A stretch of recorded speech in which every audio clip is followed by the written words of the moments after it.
Bonjour, cette petite vidéo va nous permettre de créer une horloge pratiquement en automatique et quelques petites astuces adjacentes.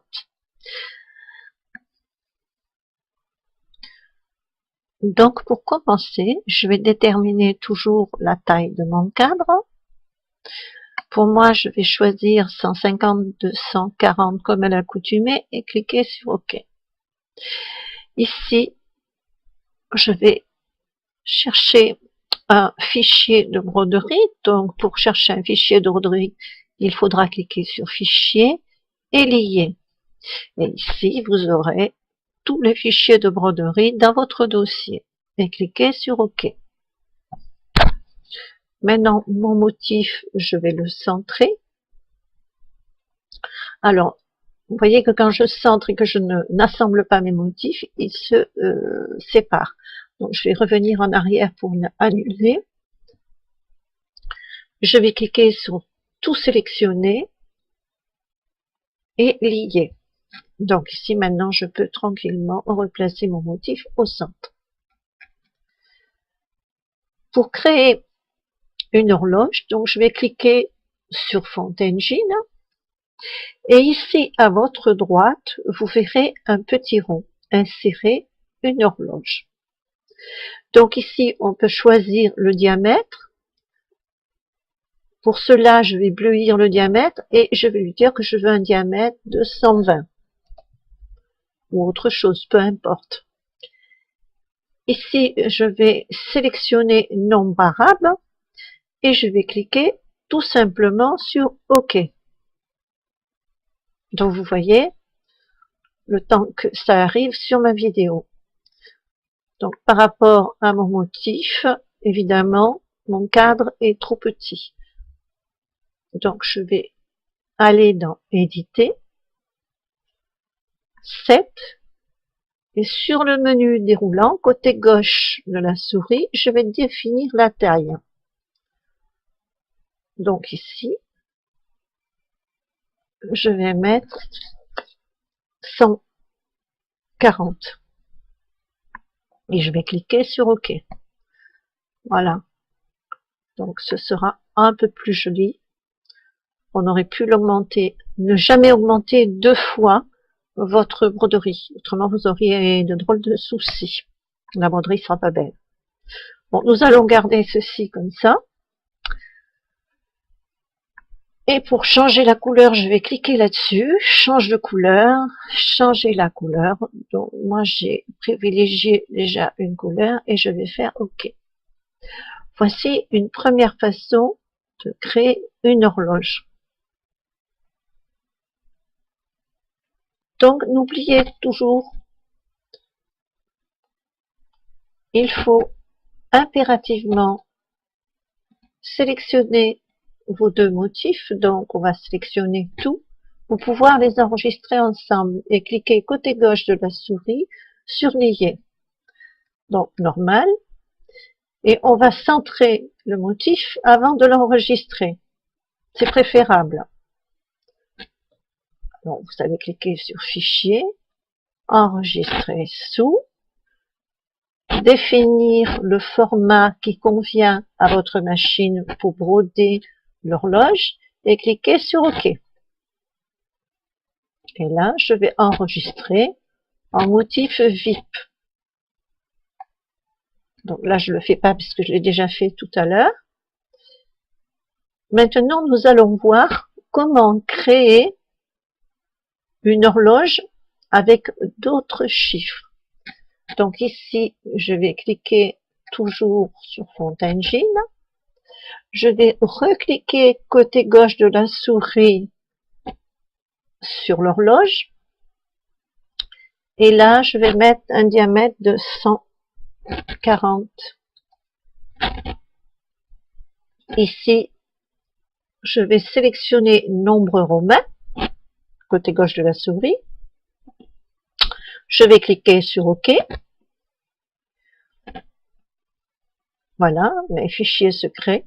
Et vous voyez qu'ici, je vais avoir des chiffres romains. vous pourrez les enregistrer également. Donc ici, je vais couper. Je vais reprendre mon motif, le centrer. Ici. Ici, je vais cliquer sur éditer, sachant que vous pouvez transférer un motif de broderie existante sur Studio. Donc, on va cliquer, surtout bien sélectionner et bien lier vos motifs. Cliquez sur éditer. Sur le menu déroulant, je vais cliquer sur éditer dans Studio. Donc, comme vous le voyez, mon motif a été transféré dans Studio. Donc, je vais essayer de le réduire pour mieux le voir apparaître. Et ici, pourquoi pas, je vais créer un contour.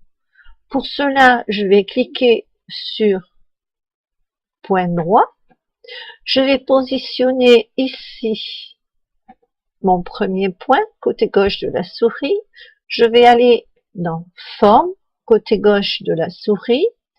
Et je vais cliquer toujours côté gauche de la souris, ellipse 8 éléments. Donc ici, je vais tracer en tirant et en maintenant le côté gauche appuyé. Je vais créer un cercle. Ici, je peux le déplacer également et ici aussi. Donc, je vais cliquer côté droit de la souris vers une forme de base. Clic droit de la souris, fermez les bords. N'oubliez pas de fermer les bords parce que ça fera un petit quick. Et là, je vais générer des points. Donc ici, rien de plus facile. Je vais tirer mes poignets de façon à bien équilibrer. Voilà. Le motif tout autour. Et faire un rond à peu près convenable que l'on peut modifier à volonté. Donc ici, nous avons numérisé en point droit, ceci étant une numérisation automatique, je précise. Nous allons cliquer côté droit de la souris et cliquer sur Paramètres. Donc sur Paramètres, vous allez cliquer ici et rechercher un motif qui vous intéresse pour faire un contour. En l'occurrence, nous allons choisir le Candle Wicking. Ici, je vais augmenter un peu la largeur. Ici, je vais diminuer l'espacement. Donc, vous pouvez cliquer ici aussi. Hein. Vous aurez une fenêtre qui vous permettra de diminuer plus facilement. Ça, c'est en fonction de ce que vous voulez faire. Bon, on va mettre sur 1 et on va faire un test. Là, dans 1, c'est pas assez. À mon avis, il faudra quand même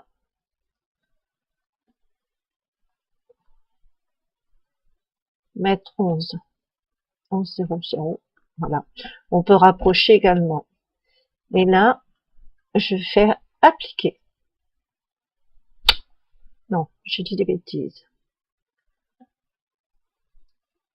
Échantillon, voilà. Là, je vais générer des points. Donc, vous voyez, tout autour, j'ai des petites boules. Si on met en 3D, voilà ce que cela peut donner. Ça peut arranger une petite horloge. Vous pourrez l'agrandir dans le logiciel Embird également.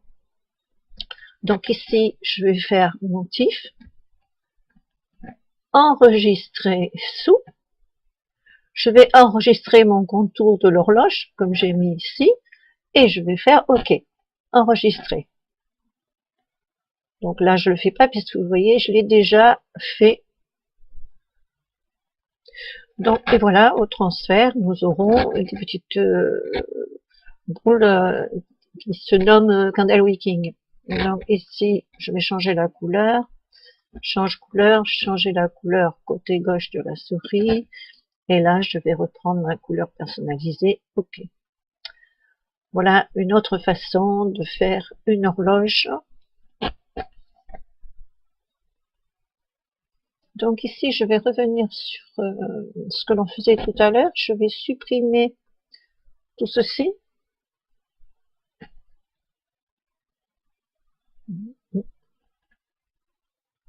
Ouais, je vais supprimer complètement. Alors, là, pour couper, je supprime comme ça. Et je vais supprimer jusqu'au rond. Et là, je vais faire supprimer. Il va me rester encore une petite feuille que je vais sélectionner et supprimer à nouveau. Donc ici, je me trouve avec le petit rond que je vais pouvoir modifier.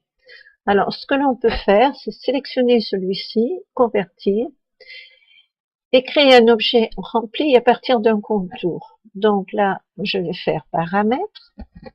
Sur paramètres, eh bien, je vais choisir des motifs.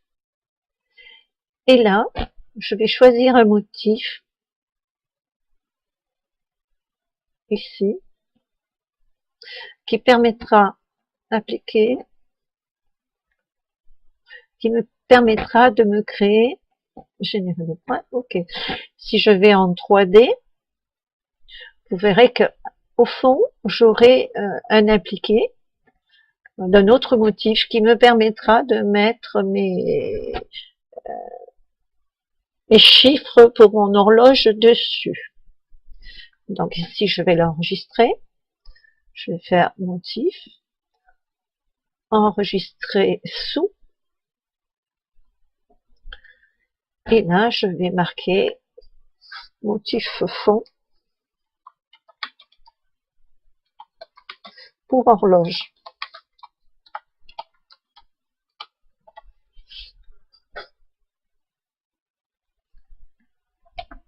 Et je vais enregistrer ce motif en EOF. Alors maintenant que je l'ai en EOF, eh bien je vais tout simplement le transférer, voilà, qui se trouve à cet endroit-là. Je vois qu'il est un peu grand, donc c'est pas un problème. On va aller dans éditer, 7, définir la taille. Et là, on va réduire un petit peu la taille. Donc, je vais mettre 150. Même pas, parce que mon cadre était 150, 240, 130. Et je vais cliquer sur OK. Voilà. Mon motif est prêt. Donc ici, je peux évidemment changer la couleur. Clic droit sur la couleur. Changer la couleur. Changer la couleur. Et là, comme j'ai sélectionné cette couleur et que j'ai mis ajouter aux couleurs personnalisées, je vais la retrouver ici. Et je vais cliquer sur OK. Et rien ne nous empêche maintenant de faire une horloge là-dessus. En cliquant là-dessus. Alors ici, je suis à 140, je vais mettre 135. Et ici, je vais cliquer sur OK.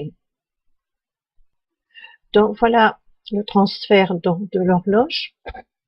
Vous pouvez évidemment la bouger un petit peu ou la mettre un peu plus à droite ou un peu plus à gauche.